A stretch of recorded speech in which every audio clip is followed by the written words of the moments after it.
서면의 한 오피스텔 주차타워에서 큰 불이 났습니다. 불은 건물 외벽을 타고 옆 건물로까지 순식간에 확산하며 소방 대응 2단계까지 발령됐습니다. 주차타워 외벽을 따라 불이 빠르게 확산한 이유는 외장재 때문입니다.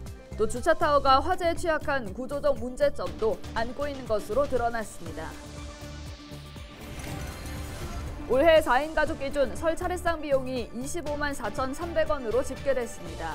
이는 지난해보다 5.8% 상승한 금액입니다. 부산의 10일 일부 지역이 미세먼지 나쁨 수준을 보였고 당분간 평년보다 높은 기온이 이어질 것으로 보입니다. 11일에도 1도에서 3도가량 평년보다 기온이 높을 것으로 전망됩니다.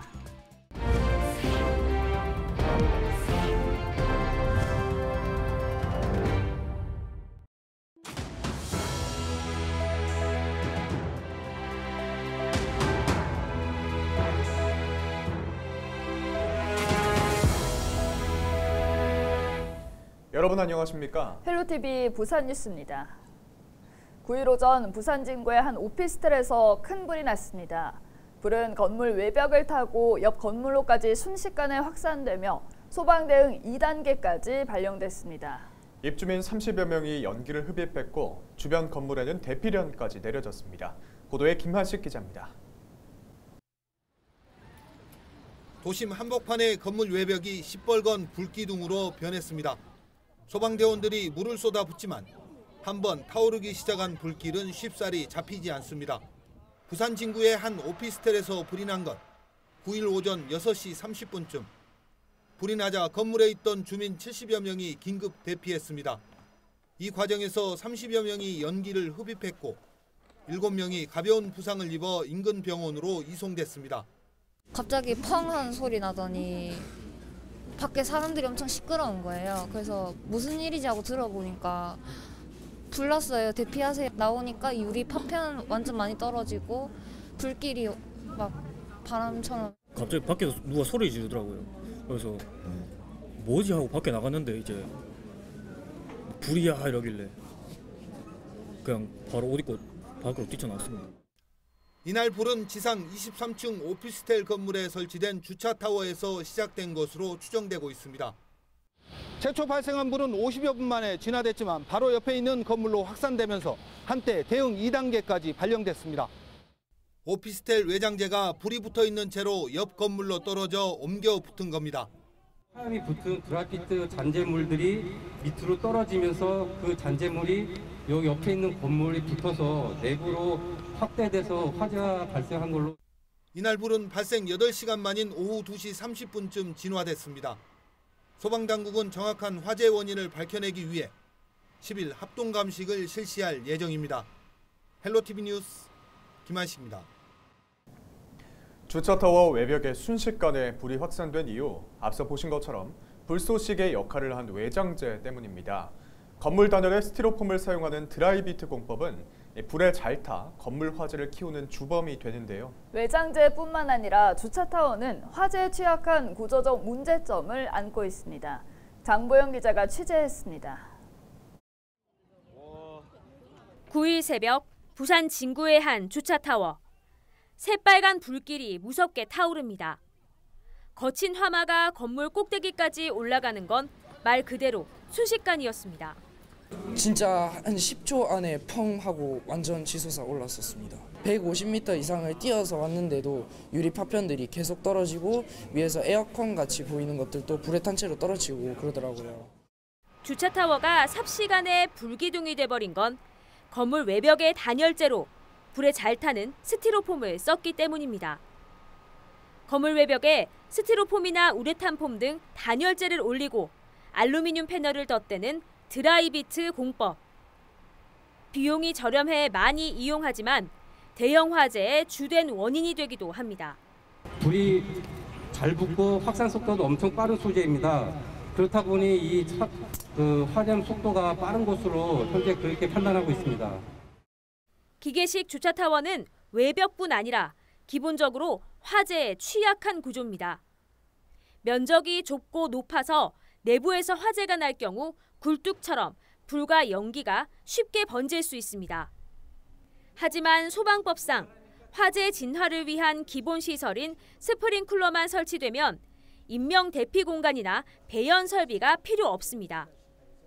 기계식 주차장에는 차량만 들어간다는 이유로 관련 기준이 아예 마련되지 않은 겁니다. 그 안에 뭐 사람이 작동을 하고 있는다든가 차를 뺐는데 입차를 하려고 사람이 타고 있는데 만약에 다른 쪽에서 화재가 나면 유독가스로다가 인명피해까지 갈 수 있기 때문에 그런 소방시설들이 좀 잘 갖춰지도록 법적인 측면이 강화돼야 될 것 같습니다. 부산 시내 기계식 주차장은 총 6,149곳. 화재 인명피해를 막기 위한 세부적인 법적 기준 마련이 필요합니다. 헬로티비 뉴스 장보영입니다. 앞서 보도해드렸듯이 9일 새벽 부산 도심 한복판 오피스텔 주차타워에서 발생한 불은 순식간에 꼭대기까지 확산됐죠. 1시간 만에 큰 불길이 잡혔지만 주차타워 인근 상가에 불이 옮겨붙어 아찔한 상황이 오전 내내 이어졌습니다. 2차 피해 우려에 소방 인력만 200여 명, 대형 소방 장비도 총동원됐는데요. 당시 일촉즉발의 화재 현장을 영상으로 담았습니다.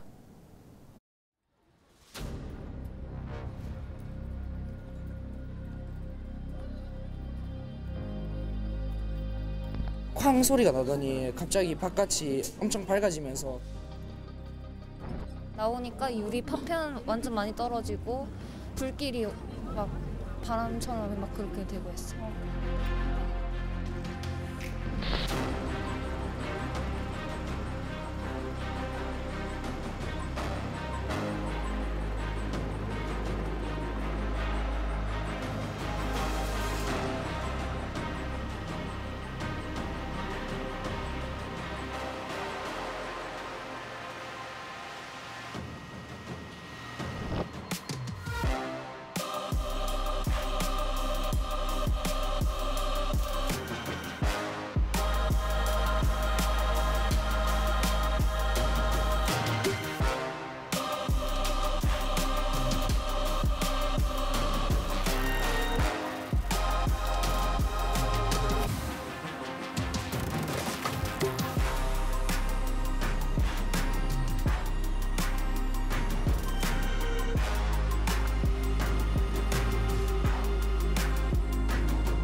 당분간 평년보다 높은 기온이 이어지겠습니다.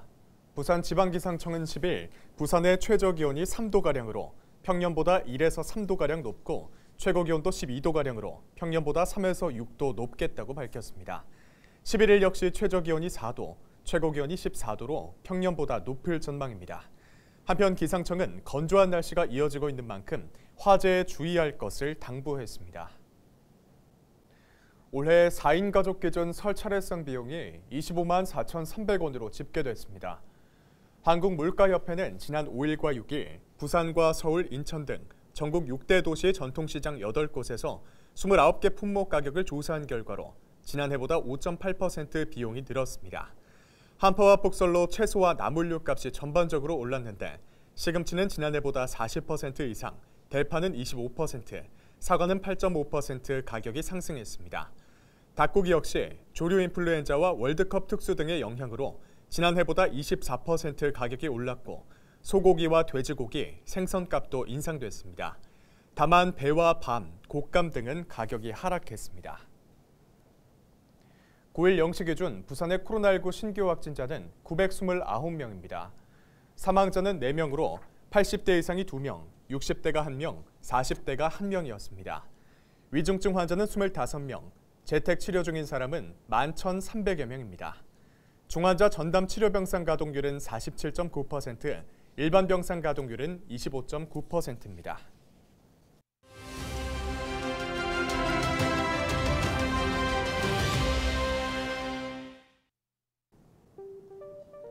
(9일) 코로나19 신규 확진자는 19,000여 명으로 2달 만에 최저치를 기록했습니다. 월요일 발생 기준으로는 3주 연속 감소했고 주간 확진자도 2주 연속 감소세를 보이고 있는데요.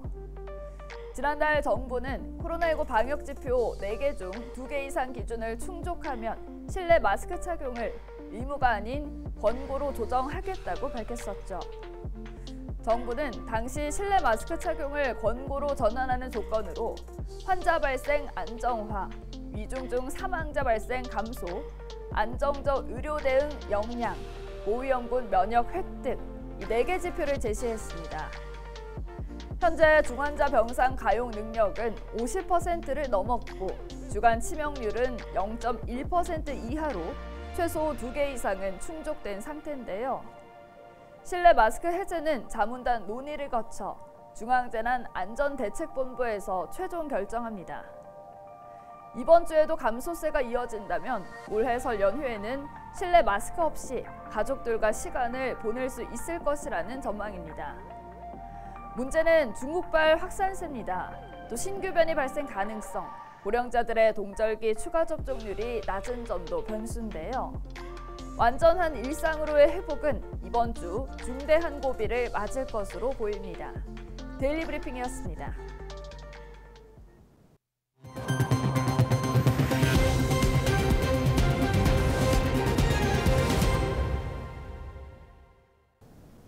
토끼 하면 재빠른 움직임과 지혜로움이 가장 먼저 연상되는데요. 과거부터 현재까지 토끼의 의미가 어떻게 변화해 왔는지 알 수 있는 기획 전시가 열려 눈길을 끌고 있습니다. 토끼를 주제로 한 동요와 전래 동화부터 토끼 캐릭터 인형까지 다양한 전시물도 한자리에서 만나볼 수 있다고 하는데요. 김진재 기자가 토끼 기획 전시를 다녀왔습니다. 풀밭에 앉아있는 토끼 한 마리에 숨어있던 호랑이가 나타나자 재빨리 도망갑니다. 또 다른 벽면에서는 절구질을 하는 토끼에 거북이를 타고 용궁을 헤엄치는 토끼도 발견할 수 있습니다. 검은 토끼의 해 2023년 개묘년을 맞아 토끼를 주제로 한 기획 전시가 열렸습니다. 전시회 주제는 생태 만상과 변화 무쌍, 그림과 장식품, 인형 등 토끼 관련 전시물 70여 점이 두 주제에 따라 전시실을 채웠습니다. 전시물 옆에는 토끼의 생태에 얽힌 민속 이야기가 함께 적혀 있어 관람객들의 이해를 돕습니다. 생태 만상이라고 해가지고 토끼가 가지고 있는 생태적인 특징이 어떤 의미로 우리에게 다가오는지 그런 것도 살펴보았고요. 2부 변화 무쌍 같은 경우에는 그런 의미들이 현대에는 또 어떻게 좀 전달되어 왔고 그런 것들이 어떻게 전승되어 왔는지.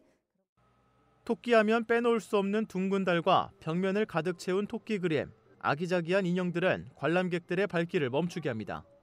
하트 들고 있는 토끼 인형이 좋았어요. 귀여워서요. 이번 전시회는 누구나 무료로 관람할 수 있고 국립민속박물관 홈페이지를 통해 VR로도 볼 수 있습니다. 국립민속박물관은 매년 그 해를 상징하는 동물을 주제로 기획 전시를 이어오고 있는데요. 올해 토끼 기획 전시는 오는 3월 6일까지 열릴 예정입니다. 헬로티비 뉴스 김진재입니다. 지난해 엄궁과 반여 공영 농산물 도매 시장의 청과류 거래 금액이 전년 대비 5% 이상 늘어 개장 이후 역대 최대인 1조 867억 원을 기록했습니다.